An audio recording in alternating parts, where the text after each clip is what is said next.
Hello and welcome to our weekly Integral Love Relationship Web Jam.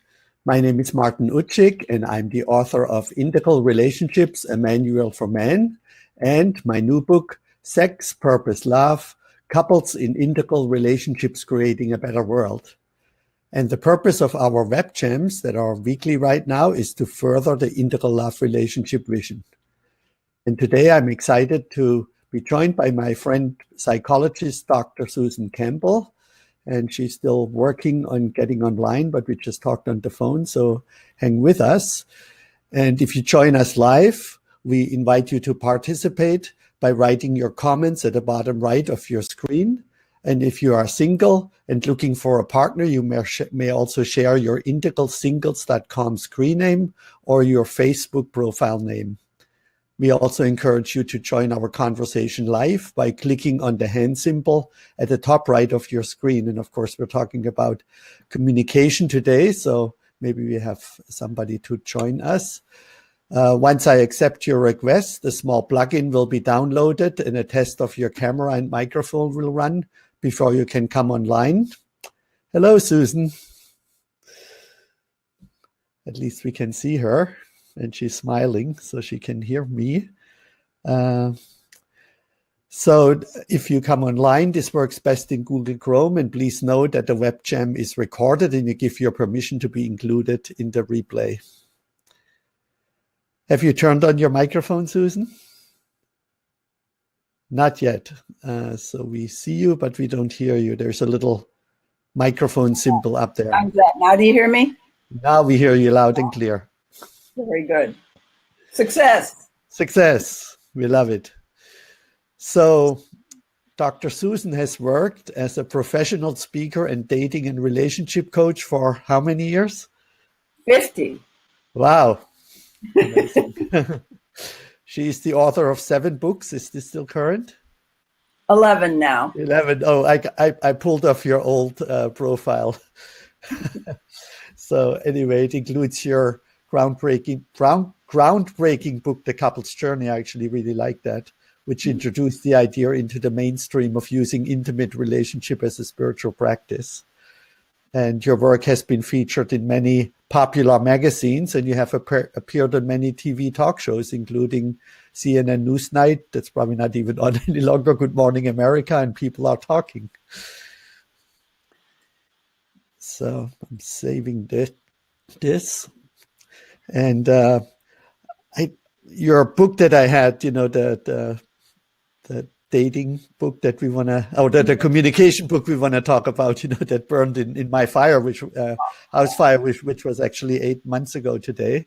And I will grab that a little later. I have these card games that you designed, and they're really wonderful. And I use them in a lot of workshops in my training and even in my book. So excited that we talk about this again today after you joined us a few years ago in our Singles to Couples group in Santa Rosa. So welcome. Thank you. So you have 7 secrets, right? Communication secrets or strategies that create deeper intimacy and make love relationship work. So I'm sure we're all on the edge of our seat to learn about those 7 and to talk about them. Is that a good point to start? Sure. There are actually 7 sentence stems that bring more aliveness to the moment that you're interacting with somebody. Okay. Instead of just talking about things that you've talked about a million times before, like rehearsed stories, these conversations bring you into what we used to call I, thou, here, now. And that's where most of the excitement and aliveness is in a conversation. So I can let you know what those 7 sentence stems are and explain them a little bit if you want to start with that. Absolutely. Okay. The one that I think is most foundational is the sentence stem, hearing you say that I feel. So if someone gives you a compliment, let's say, they say, oh, I love that dress. And you go into an automatic pattern like, oh, this old thing, I got it at the flea market. Or, you know, you go on about some kind of thing that isn't really here now. Yes. First, if you were to have in your repertoire the phrase, hearing you say that I feel, it would cause you to pause after you hear that compliment and actually let it in and feel yourself receiving it and feel your response.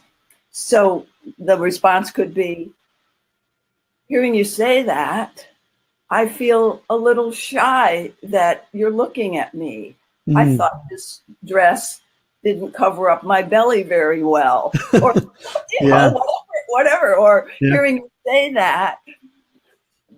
say that, I look pretty, I feel pretty. Thank you. That warms my heart. You know, you're much more there. So that's the first phrase. And can I interject right there? When I started to do therapy at one point, you know, and the therapist asked me, you know, how did you feel about a certain situation? I went up in my head and I was thinking, how do I feel about that? And there was just no feeling, even though I was very disturbed in this moment. And I mean, that showed me, you know, how dissociated I was from my feelings, because I didn't grow up in a family where feelings were authentically expressed. And he let me off the hook then and said, well, feeling nothing is a feeling too, right? And he said, you may feel empty or dissociated or something. And later when I wrote my book, I put this list of, and you probably have that too, from nonviolent communication, about all these feeling words. Apparently the English language has 2,000 feeling words, but I still see that so often that people are just do this, you know, I feel like running out of the room, or I feel like not talking, or so how do you, I mean, that requires that somebody is authentically in the moment and be able to express an authentic feeling other than I feel good or bad. Well, it's this whole thing that I'm teaching is relationship as a practice, as an awareness practice. So you might not be perfect at doing this in the beginning, but you're taking on these sentence stems to help you pause long enough to recognize, gee, well, I don't know what the feeling word is, but I know I'm kind of uncomfortable. Okay. You know, or I know which is already a feeling word, right? Yeah, or I'm tense. You know, those are sensations. Or I'm not breathing. You know, it pauses you long enough to get a little bit of a clue of where you're at. So that's the idea here. Yeah, it's not a contest. You know, who's better. Who has the bigger feeling repertoire and right. Yes. And then what is the other person saying then once they heard, you know, I feel a little uncomfortable, or I feel flattered, or I feel whatever. That, you know, nobody knows what they're going to say. Yeah. Do they respond with a feeling when I hear you say that I feel? However, with couples, when they're like into a little bit of conflict, or maybe trying to clear the air about an argument they had, you might say, you know, when you're trying to clear the air. And when I heard you tell me to shut up, I felt hurt. You know, start clearing the air. And then what I often coach couples in my consulting room to do is, so I say, I felt hurt. And then the partner says, hearing you say that, I feel soft toward you. And then the other person says, well, hearing you say that, I feel relief. And if you go back and forth a little bit, both people just staying in the present moment, that's a wonderful practice for keeping out of the mind stories about what that meant. Yeah. You know, like that means that you don't like me, or that means you're about to reject me, or something like that. Because people go off into their future fears very, very easily. So this keeps you from doing that. Yeah. So, and in dating, it's a very good tool in dating, because so many people are trying so hard to make a good impression, and a lot of times I'll do a modification of this tool, hearing you say that I feel. I'll say, hearing you, like somebody might start talking about something and they're not, this has happened to me when I've been in the dating game here. A man will be saying a lot of things about himself, and I won't be able to find a way into the conversation. Maybe I really like the guy and I'd like to comment on what he's saying. So he's talking and talking, and then I have to maybe interrupt and say, you know, as I'm listening to you talking, I'm feeling tense, and I want you to know I really like you, but I'm having a hard time finding a way into the conversation because of how many times you keep talking. So I really want to get into this conversation too, you know. And you just kind of stay present with what's going on. So that's what this device does. It's a communication device. It doesn't mean you're always supposed to say the words, hearing you say that I feel. It means in your inner awareness, you check in with yourself. So hearing you say that I feel is like an inner prompt to feel before you blurt out your automatic stuff. So everybody who's watching that maybe can even pause in this moment and say to themselves how they feel right now as they hear us speak. Yes. Because I feel a sense of curiosity and excitement to practice this more often. And so what you do. So I like your invitation to our listeners. You have a feeling, and then there's a modification on this too. Hearing you say that my self-talk is. So then sometimes you do notice beyond a feeling, you notice a story. But when you notice the story, like I hear you talking one sentence after another without too many breaths, and my story is that you're a little nervous, and hey, I want you to know I like you. I've actually had to do that. And because I'm present with myself, I'm more confident and relaxed. I'm not rehearsing, you know, for the future or trying to get him to like me. I'm just in my present feelings. The other person tends to feel safer. And I tend to be friendlier, you know, because I'm not trying to get any specific thing. I'm not even trying to get that he listens to me. It's not about that. It's just clearing what's inside of me so I can be more present. And when I'm more present, I'm more relaxed and friendly. So my self-talk right now is that just this morning somebody sent me an email and said, when you started to share your feelings, that allowed me to open up. And so that was really very, very nice to read. So and I just came from a trade show, and we talked a lot about that we need to have more emotional marketing, not just about the features of our product, but how our customers felt, you know, the rewards they got by buying our product. So I'm a little bit on this feeling journey right now. So, and it was amazing how well that went over with some people who said, you know, how can I sell your product? What are the features? And I talked, you know, that the customers feel really more safe when they use our products because they're more reliable. So this is this whole, we can practice this basically all the time, right? Like almost in every situation. Yeah. All communication, you can practice this. And often we say we need more feminine in the business world, even in management and things like that. So, okay. Will I tell you the next sentence stem? I'm ready. You want to go through this? I thought that's already enough. You know, it's like, I know. We have 6 more to come. That is enough, actually. And all the other ones kind of build on what is my present feeling and my need and my want. So the next sentence stem just is for those people who have difficulty sometimes checking in with what is the intent or the want behind your communication. So it is, I want. In fact, I have a little card here I can just hold up for people. I don't know. Yeah. Can they see that in the correct Yeah. way? Maybe just hold it for a moment so people Yeah.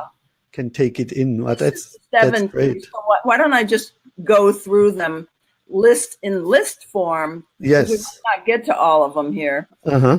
So the second one is I want, and after the blank, you Yes. say, like I want a hug, or I want to feel connected to you. Because sometimes Yes. you want something specific, and sometimes you just want a general feling. Then the next one is, what does it say here? I have some feelings to clear. So when you have unfinished business from a prior, let's say, tense or angry exchange, and you haven't cleared the air, sometimes you have to actually make an appointment. You don't just burst into somebody's room and say, I have some feelings to clear. When you walked out while I was talking, I felt angry. You have to do that by setting a context. So I have some feelings to clear is your opening sentence to set a context for a clearing conversation where you go back and say, when this happened, this is what was going on inside of me.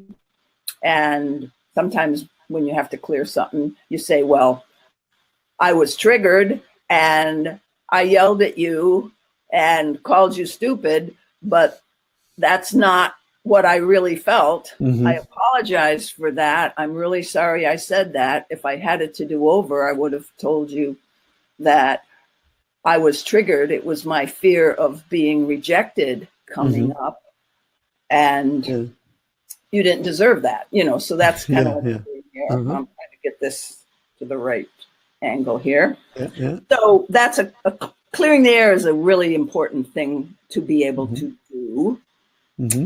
And then the next one is I'm getting triggered, just being able to know, and we should spend a little more time on this one, Martin. So I'll come back to this one. That's the cause of most miscommunication is people being triggered, their fears of rejection, abandonment, being ignored, being judged. Those things are motivating people even when they don't realize it. So we'll come back to the I'm being triggered one. The next one's, really sweet one. I appreciate you for. And it's really important. And sometimes people need a prompt to remind ourselves to offer liberal appreciations about really specific things. Like, I appreciate you for how you're looking at me right now. Or I appreciate you for the fact that you're leaning forward as we're talking. Or I appreciate you for the way you ask questions, Martin, like that kind of thing. So having verbal fluency with appreciations, you can't go wrong with that one. But try to be specific about them, because that takes a little more energy when you're specific. I'm trying to get this. Be authentic. And, it's when not just flattering, but really appreciating, or not manipulating, right?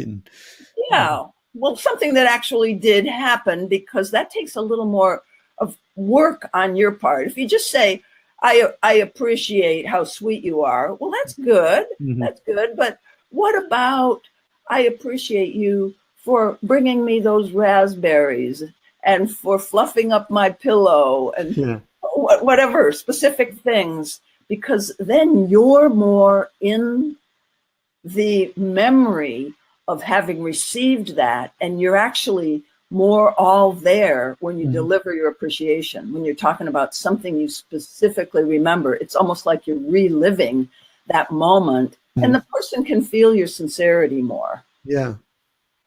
And let's see, what's that? I'm trying to read these backwards. I hear you, and I have a different. I hear you, and I have a different perspective. Different need.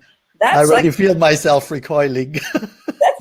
Well, at least the person is acknowledging that there's a difference. So it's like, I hear you, and I have a different perspective. And then the next sentence should be, may I tell you how I see it? And what you really need to do is, that's the one that tries to train our minds to both care about the other and care about self. Yes. I call it, in the book Getting Real, I call it holding differences. And there's a whole chapter on the importance of being able to hear another viewpoint that's different from your own and respect both. Yeah. So it's kind of a mind stretching skill when you say, I hear you. And it validates the fact that differences do happen. And it gives you kind of a tool for focusing on the difference rather than the other person being the problem. Okay. You know, in negotiation, we always say, focus on the not the person, but on the problem. The problem, not the person isn't the problem, but it's your difference that you need to work out together. And then finally, can we talk about, what's that thing? Let me read it there. Talk about how we're feeling. Like I give an example in the book, this couple who's having sex for the first time, and they find that it's not actually going very well. They're both kind of inhibited. And so somebody pauses and says, hey, even in the middle of sex, can we talk about how we're feeling? And they both pause and they realize that they were rushing getting into a full-on sexual relationship, that each of them had thought the other person wanted it. And so they were kind of doing the performance thing. And when they revealed that, they just relaxed and cuddled and felt much more intimate. And they stopped trying to do the intercourse thing. So it's like pausing in the middle of something if it's not going well and just course correcting. So those are the 7. Yeah, thank you for sharing those and coming up with them, in the first place. Well, you inspired so many people, who have, like Decker Kunov and other people who have used your work and advanced your work. And I think I had never so many people write me up front and say, oh, great, you have Dr. Susan on the jam. because they value you so much and honor you so much for what you have pioneered. And directly and indirectly reach probably millions of people, through what you initiated. So, well, there's this whole authentic relating movement. And now I see that I appreciate you, and I haven't even thought. Anyway. I'm like old. Okay, so I love it that the young people are carrying this work forward, and they're so much more tech savvy, and they got the energy to get on airplanes and travel and do groups all over the world. I'm running out of gas for international travel myself. So my books just keep sending ripples out, and that's a great thing for a person at my stage of life, because I'm going to turn 77 next month. Whoa! Whoa is right. Like, ooh, you look amazing. Yeah. I feel great. Life couldn't be better. Yeah. I still remember when thing a little bit. Yeah. So number 2, I want, right? Let's. Well, we'll go back to I want then. I want, the best thing to think of when you're wanting something is to ask for it at a time when you could actually get it. Like, don't ask your husband to move the furniture around when he's watching a football game, that kind of thing. Yeah. And make sure the want paints a picture. Like, let's say what comes to your mind is, I want us to be more romantic. Yes. But rather than using some generic term like romantic, because that means different things to different people. Again, one of the getting real true skills is to be specific and put yourself into the scenario of what you're trying to create. So I want us to spend a nice evening tonight, kind of unstructured, just lying by the fire and maybe cuddling or holding hands. Would you like that? And so I want also has a, how's that work for you? Is that something you also want? But they're more likely to want it if you paint a picture of what you're really talking about and to kind of enroll them. Or if you're specific, they can also say, no, I'm not up for that. but if you say, I want you to be more romantic, and they say yes, they probably don't even know what they're saying yes to. Yeah. So for the wants, do you be specific. now we're hearing an echo. Can you hear your turn your speaker? Should I turn it down a little? Because Yeah, I do not hear the echo, but let me turn my speaker down. Does that help a little? Yeah. Can you still hear me? Yes. Do you make a differentiation in undefended love? They have this from need to want, to desire, to preference, to no preference. Is there, or let's say on need and want. Like there's a lot of, there's attachment needs. Yeah. Which are the things that babies and children need in order to bond in a healthy way. So here's the way I do the wants and needs thing. People, all humans, when they're growing up, need loving attention.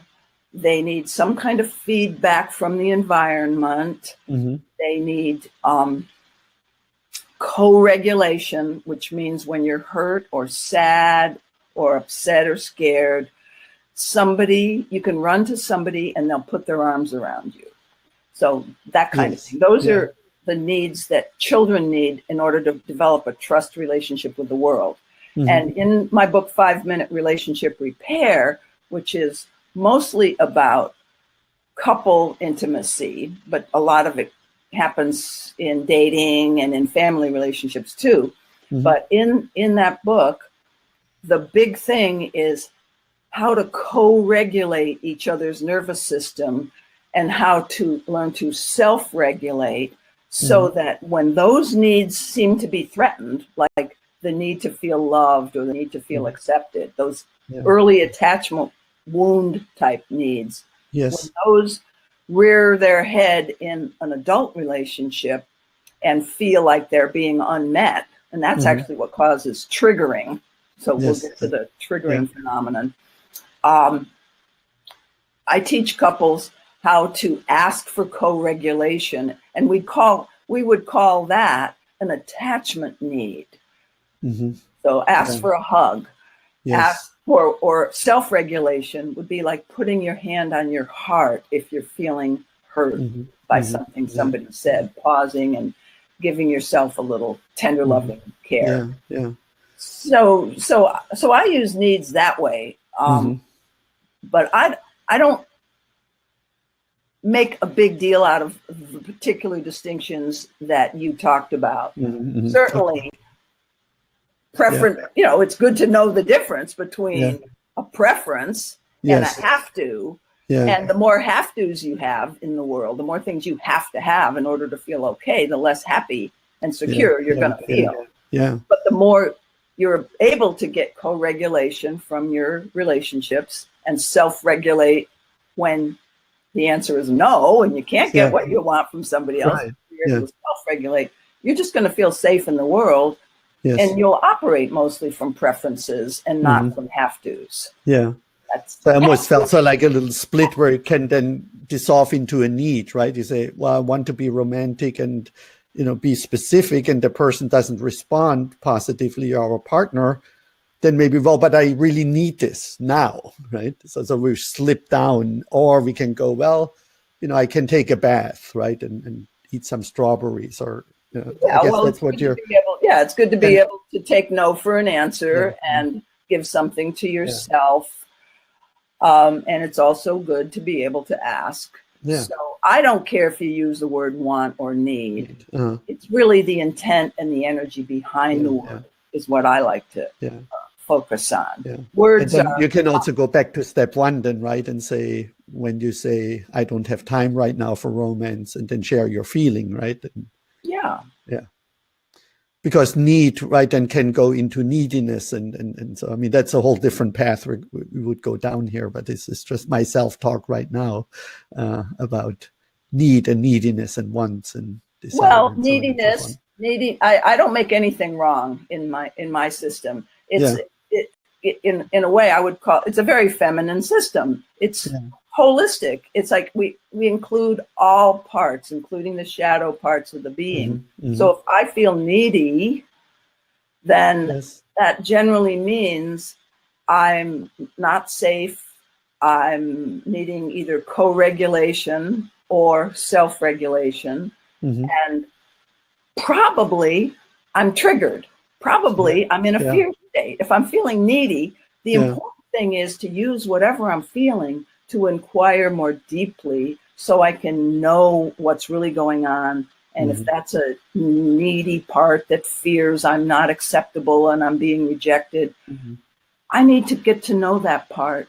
Probably came from an early childhood wound. Sometimes if I stay with that feeling of neediness, and this is a self-inquiry process. So after somebody says, no, I'm not going to cuddle with you tonight, I'm too busy, I get my button pushed, my fear of rejection button, and my neediness is screaming out. And I realized, oh, this is deep pain, and I hold space. The feminine principle is like holding space for everything that is. It's like the first truth skill is called experiencing what is, and Byron Katie calls it loving what is, and Fritz Perls just used to say what is, and Werner Erhard took that and made that very popular. So, you know, we're all on this journey for as long as I can remember, since the 50s, really. Some of us weren't born in the 50s, but I was an adult then.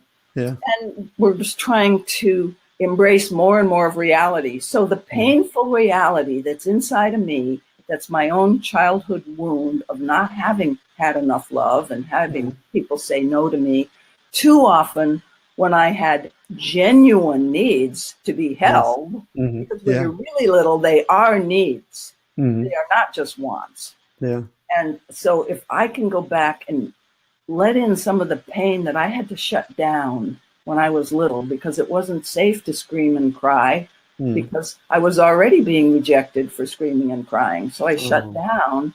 If I find the memory of that, or I find the intuition of that, what I do is hold space, hold a loving, compassionate inner space for the hurting child.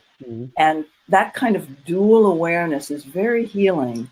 And the only way I can get to that is usually in some kind of a relationship where I get my buttons pushed, whether it's dating or marriage or whatever it is. You know, that's the deepest trigger for self-growth and learning about my shadow parts. So that's relationship. That's the whole couple's journey model, relationship as a spiritual practice. So what's the third one, the trigger? Well, let's see. Well, the third one was I have some feelings to clear. And we talked about that a little bit, about just revising and saying if I had it to do over, I would have said, I am hurting rather than you're stupid. That kind of thing, you know, cross off the you're stupid. That was my triggered defensive reaction coming up to cover up my tender little part. So I have a question there, like when you have this, I'm getting triggered. So on the third one, when you feel I have some feelings to clear, do you usually check if your partner is ready for that? Because that's right. Yeah, I mentioned that before. You don't just that's a frame, and then you have to say, is this a good time? Okay. Absolutely. It's worth repeating. You don't just drive by and, you know, shoot at them. Because I had that where I was totally busy and a woman said, I need to share my feelings right now and have your full attention, and I just can't do it when I, you know. So then you need to say, well, hearing you say that, you know, you need to go to, I hear you and I have a different perspective, but it's, I hear you and I have a different need. I hear you want to do that, and I, you know, I want to be available for that. And right now I'm getting ready to do a podcast and I have no intention to give you for that. You need that other tool for this one. Okay. If you had these 7 tools, you can handle almost any situation in life. So you want to share a little bit more about the trigger, because that has been with Mark Foreman and other people, the wound and the monster's journey and things. So we have some other really interesting webcams online when people want to dig deeper. What's your take on dealing with triggers? And because I often feel, I'm a fairly present person, but still sometimes I get taken over. I'm not even aware that I'm triggered, right? And absolutely, I said a few times on this webcam, I feel like, oh, I'm getting defensive, right? I'm good to be able to notice it. That's the catch myself. Yeah. Yeah, that's the practice. Is so. First of all, triggers are an automatic nervous system reaction because the brain has a emotional center called the amygdala, and it's always scanning for whether you're safe or not. And in primitive times, and this is where that part of the brain came from, it developed in primitive times to keep you from getting eaten by a tiger in the forest. Okay, so all of us humans still have that survival alarm system built in, and it's very quick to react if it senses anything that's dangerous. And nowadays, what we humans interpret as danger is not a tiger looking out from the trees. It's more your partner's tone of voice, or your partner, or maybe a person you're dating, and they're not listening. They're looking at the floor, or they're looking around while you're talking.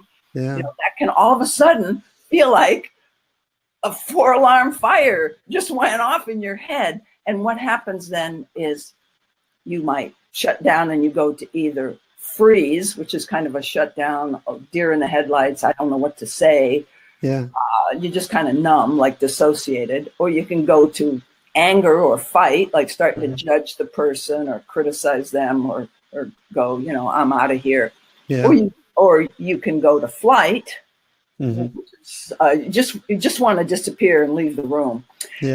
Or get them to stop talking. So those of you who are listening, you kind of can recognize, do you when you're triggered, what happens in your nervous system? Does it get more aggressive? Does it shut down, or does it want to flee the situation? And then what we learn from there is all humans have this. So try not to be ashamed of the fact that you do get triggered. And that really is the first lesson, because so many people blame somebody else for their triggers because they're so ashamed of the fact that they themselves have these triggers. Oh, that deeply resonates with me. That their nervous system is kind of sensitive.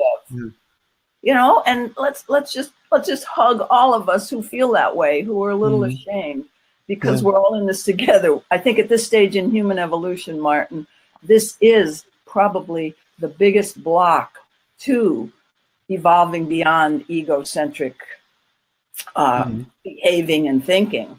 That self-protective, fear-based survival alarm mechanism that doesn't feel safe when there's any kind of break in connection to somebody else. Like if you think somebody's judging you or something like that.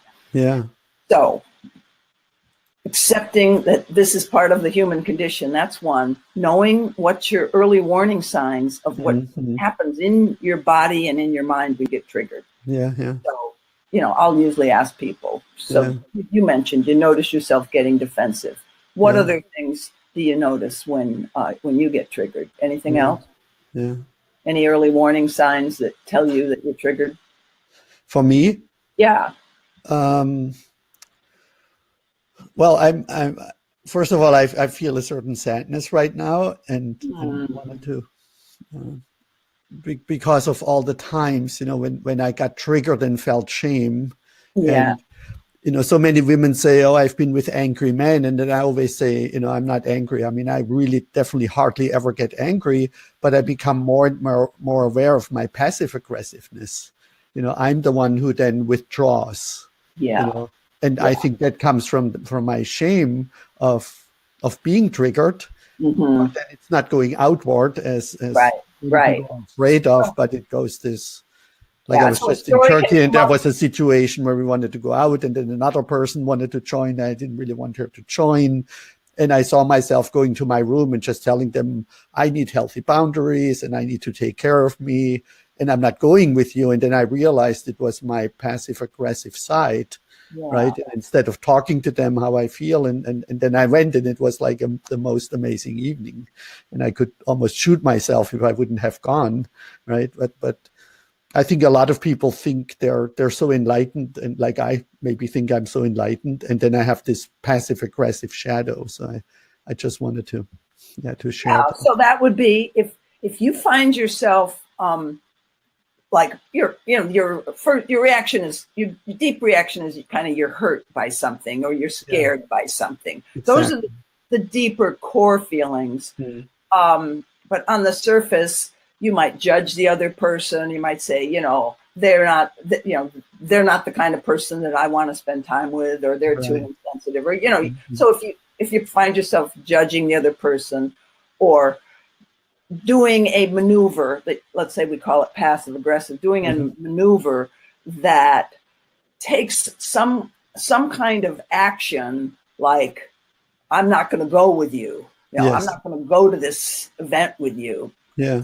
Some kind of action that's designed to kind of protect yourself or get back at the other person. Exactly. Yes. If you notice any of those things, those might be signs that you're triggered and that there's a deeper fear that's motivating all this. And so then what I counsel people, once you know what the signs are that you're triggered, and for a lot of us, one of the signs is you start judging the other person. You're not like out and out raging. That's you don't have to be raging, or expressing a lot to be triggered. Like you said, sometimes you shut down, you withdraw, or sometimes you go into your head and you judge people. Yeah. So I want people to be aware of all those. In a subtle way, I punish them, right, by withdrawing, and I know that makes them feel bad, but and then the connection breaks down, of course. And then you can come back later and do what was this?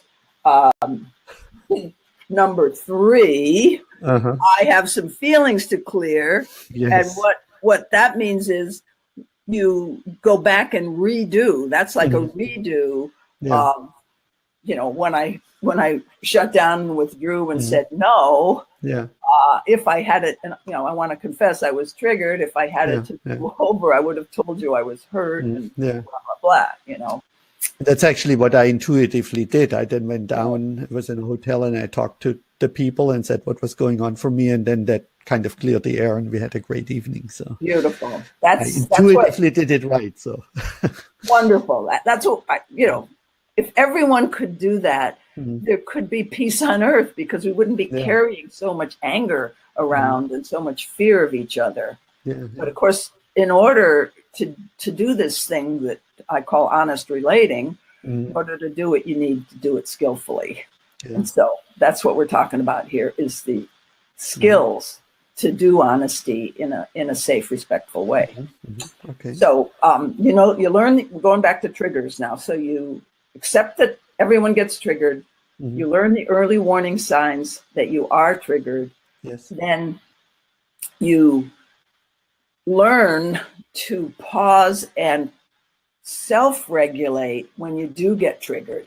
Don't keep talking. Don't keep building your case or being aggressive against the other person or whatever is going to just make the situation more volatile, because you're both in your reptilian brain. You're not in this frontal part of your brain that can cooperate and collaborate and care. So we have to get we're back in this part of our brain. We have to get our higher brain back online before we can do anything constructive, before we could do any one of these things. So we just admit, hey, I'm a basket case. I need to pause. And you actually need, like in a couple relationship, I asked to develop a practice where they agree. If either person feels triggered or thinks maybe the other person is triggered, find a signal like the word pause or whoa or timeout.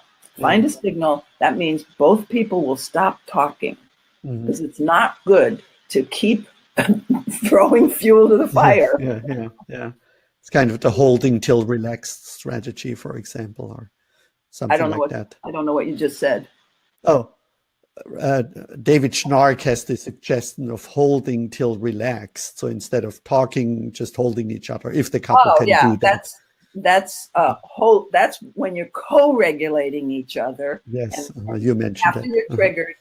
That's a good technique. If the partner is willing to be touched, yes, of course, you have to learn whether that works for your particular partner.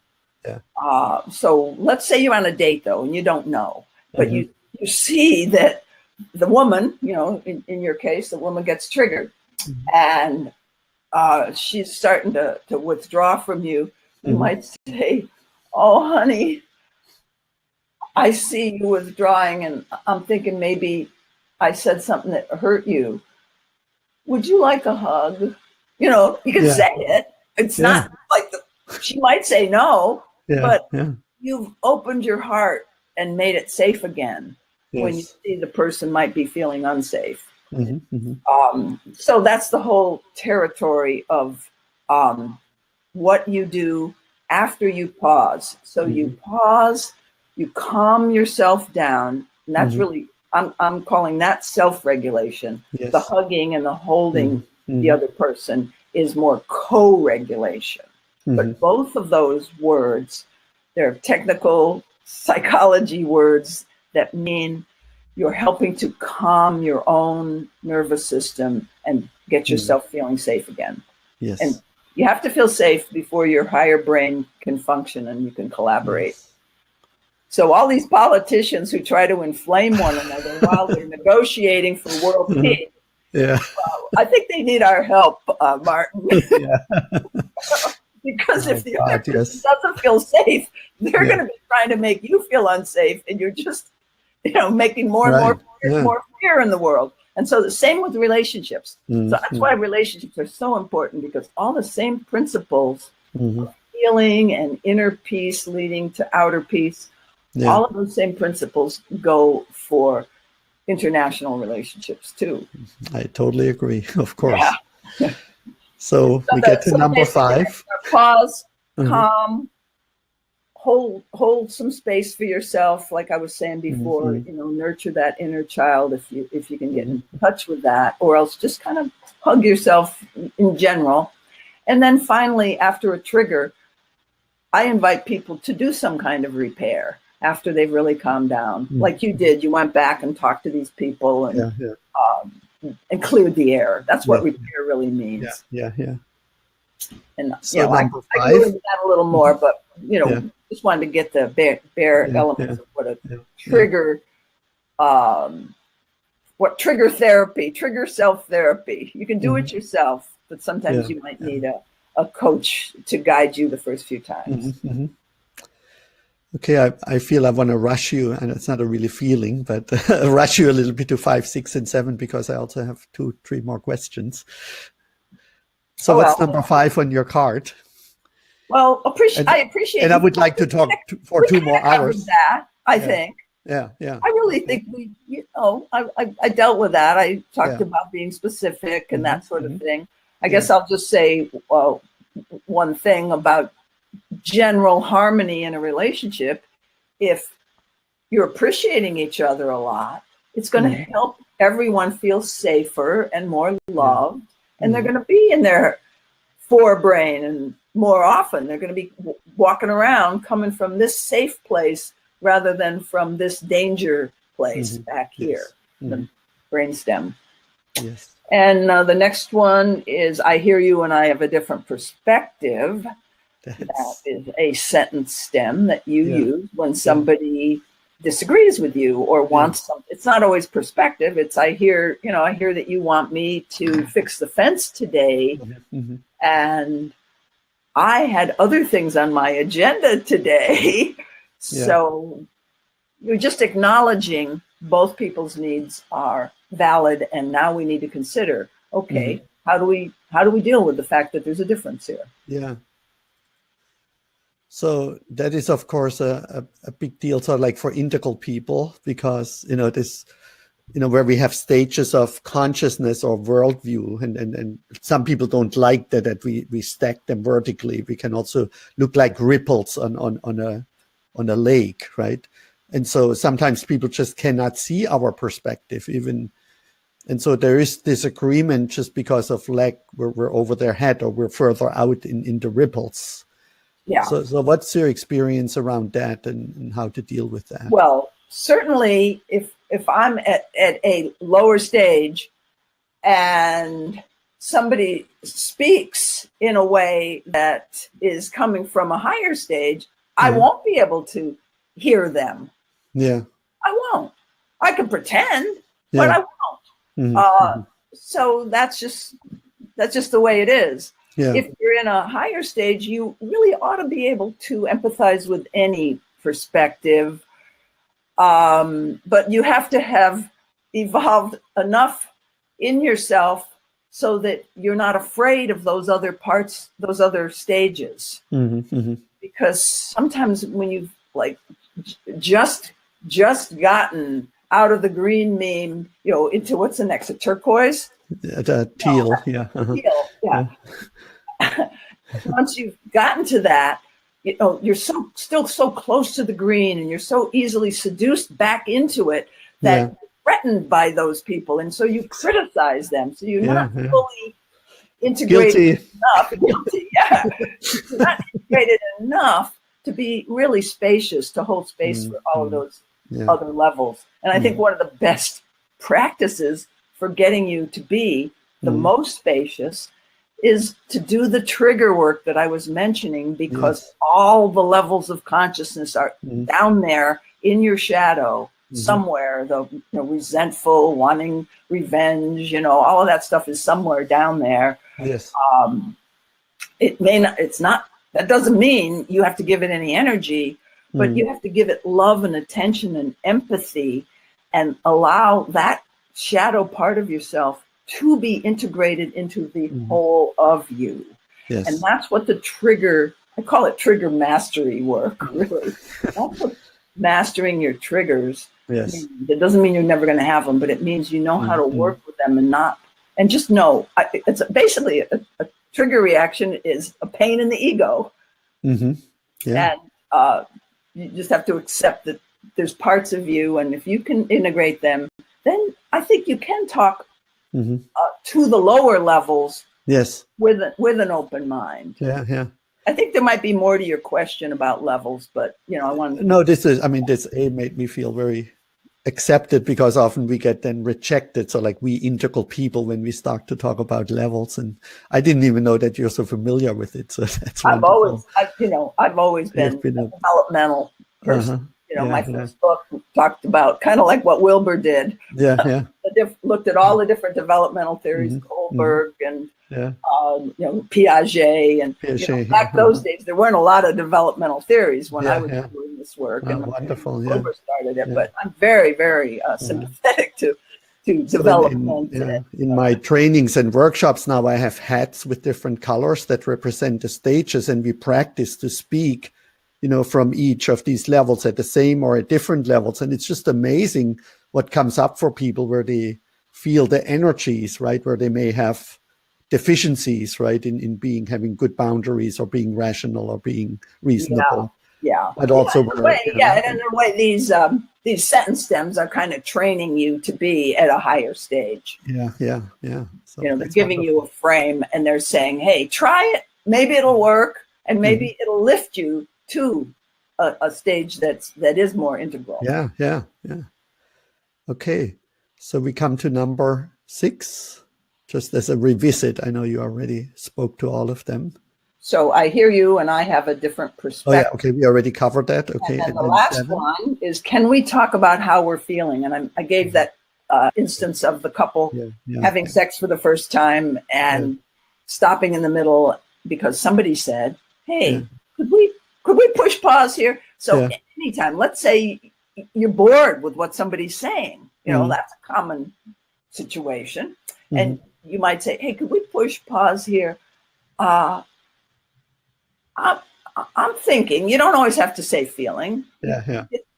If it's self-revealing, Mm. rather than believing your thoughts like some assertion about the other person. But if Yeah. it's a self-revealing thought, it's called self-talk.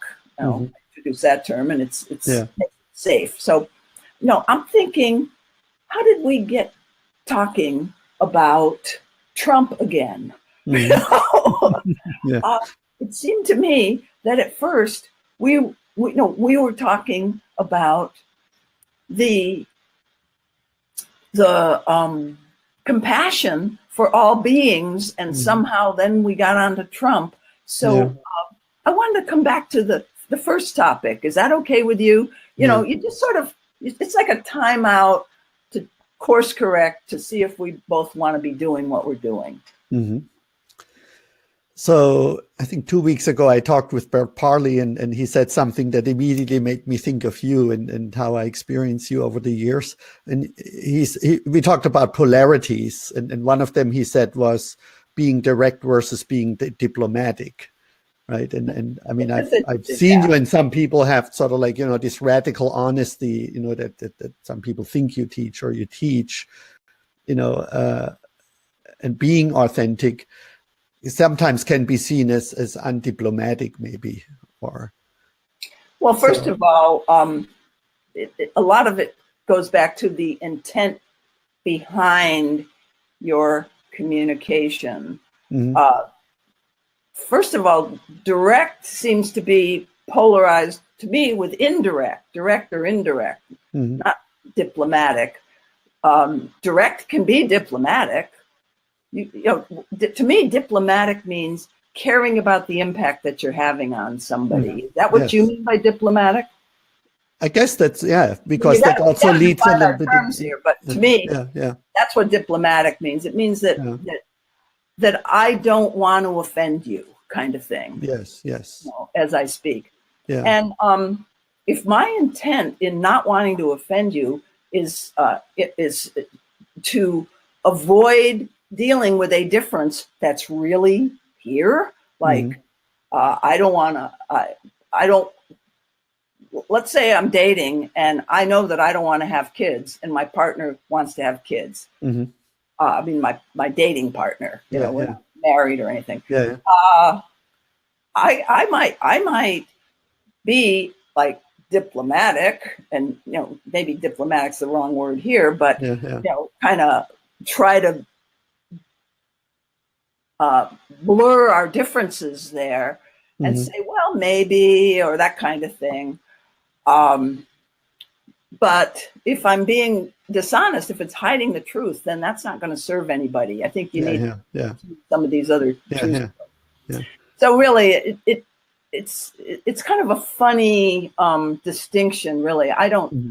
Hmm. I I don't don't resonate make much with that. that distinction. Yeah. But direct versus indirect, Hmm. sometimes I could choose, let's say, to make a direct request. I can make a direct request like, I'd like to go to the French restaurant. Hmm. That's direct. Hmm. Or I could be indirect and say, I've been thinking about French food, and I really like French food, and I'd like to go out tonight. Hmm. Where would you like to go? Would you like to go to that French restaurant? It's a little beaten around the bush, Hmm. and both of them are okay. Yeah, yeah. But looking at your motives for being indirect is Hmm. to Hmm. me is if you're coming from fear of hearing no, and so you kind of say a lot of extra words or throw in Hmm. a lot of disclaimers just in case the other person doesn't want to do it or Hmm. something Hmm. like that. Yeah. So for me, it's Yeah. how you speak. Isn't words like direct, indirect Hmm. aren't the essence of communication. Yeah, yeah. It's is it covering up something? Hmm. Hmm. And certainly all communication, I think all good communication is two-way. It cares about the impact on the other. Hmm. Hmm. Yeah. I mean, So there's this if movie, you The want to call Invention of that Lying. diplomatic, you can, but Yeah, I don't. I'm still not too sure about that word, yeah, yeah, diplomatic. yeah. Okay. So there's this movie, The Invention of Lying. I don't know if you ever saw that. I think I did. Yeah. Yeah, where people are this. radically honest with each other, or no, nobody is able to lie. And it shows kind of like in a funny way how, I mean, it makes you feel uneasy, right? How that would be if everybody would just blurt out on one level what they really think about others. Of course, there are scenes where he says, I have $10,000 on my bank account, and the teller says, no, it's zero, but of course you cannot lie. So I trust that we made a mistake, right? So when he invents lying, he has an advantage over everybody else. So, but we're a little bit out of time. So, well, let me just say one last thing, yeah. Mark. You can only be honest about yourself. So what people call honest, when you're blurting out hurtful things, yeah, you're usually blurting out your judgments or your assessments. That's not what I mean by honesty. Honesty, okay, revealing something about yourself. It's making yourself more vulnerable and more seen. That's what honesty really is. Okay, that's the very important me. I mean, I do this practice called getting real. So you can only be honest about yourself. You can only be as honest as you are self-aware, and that means aware of your own true motives. Right. If your motive is to hide the truth, then that's going to backfire sooner or later.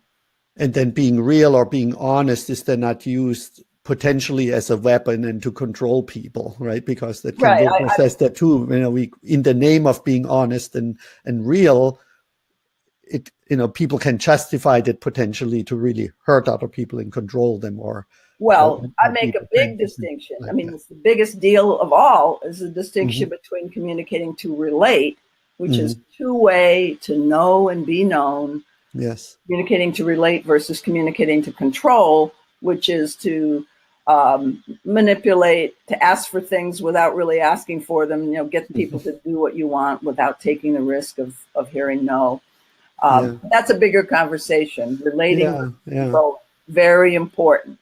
Yeah, but I'm glad we took the time to address that, because that, since I know you, is sort of like an ongoing, whenever I think of you, is to see this distinction, right? Which I think, at least when you came to singles to couples many years ago, that people felt a little bit confused around making this distinction very clearly. It takes a while to understand all the disguises that controlling comes in. That's in the book Getting Real, and also in 5-Minute Relationship Repair. It's a very exciting inquiry into self, to look at all the ways you control and you don't even know it. And we both emphasize that this is best obviously practiced in a intimate relationship where we get triggered and where we're fully vulnerable, right, at all levels. Yeah, because it's easier to fake it if we're single and when we're in an intimate relationship. You can do this. Well, see, you can do this even in a dating relationship by agreement. Yeah. The book Truth in Dating outlines how you can get this kind of an agreement early on in a dating relationship, so that you can practice all this stuff and grow together, even if you don't wind up together. Yeah, wonderful. So we already mentioned your books, and your website is? SusanCampbell.com.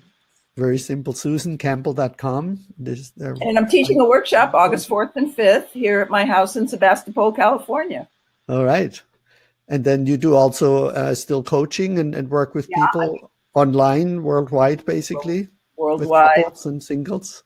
So people can reach you through your website. Yeah. And then I also want to mention again these 2 card games that are still available, right? Because those I rescued, I had here in LA.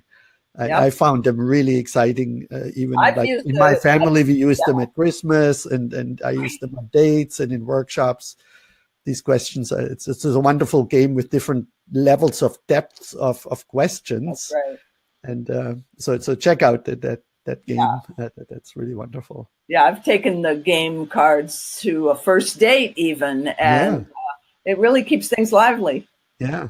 A few years ago, I dated over the phone. We had seen each other at Harbin, but so we we just played it like for a few hours over the phone over the course of a few days, and we became very clear that we're not a match. So Yep. and we were both grateful, we were so happy. Well, we didn't waste any time, and there was a lot of connection and love, but we also were clear that we're just too different. So That's what happened. This game is Yeah. excellent. I'm reading off of Susan Page's endorsement here. This Yeah. game is excellent for getting to know things that would ordinarily take years to find out. Absolutely. Yeah. The good news and the bad news. Yeah. Yeah. Okay. So thank you for your friendship and for your support over the years. And this was a thrilling conversation, and many people will watch that later on YouTube, and it will be on my YouTube channel. Thanks, So, Martin, for having me on your show. absolutely. Thank you, Susan. Talk soon. Okay. Have a Bye. great weekend. Bye-bye, everyone.